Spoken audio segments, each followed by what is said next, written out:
Bagong hugas yung motor natin. Ayan. Kita natin yung mga pinalitan sa kanya. Ito yung pinalitan natin na tambuch niya.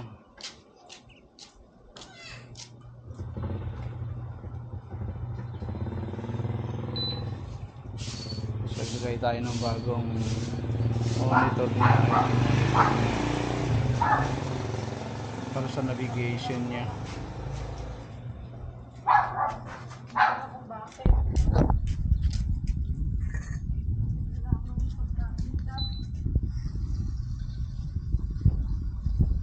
Bigyan natin ng bagong sticker.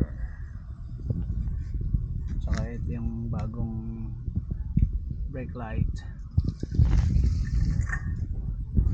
So nagpalit din tayo ng kanyang turning light.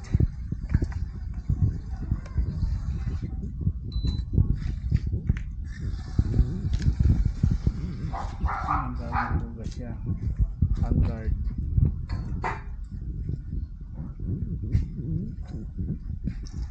Engine guard kalawang na. Palitan natin sa isang araw yan.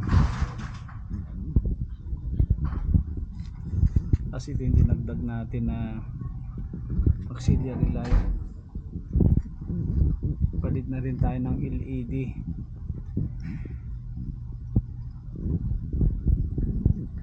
Maliit siya pero powerful.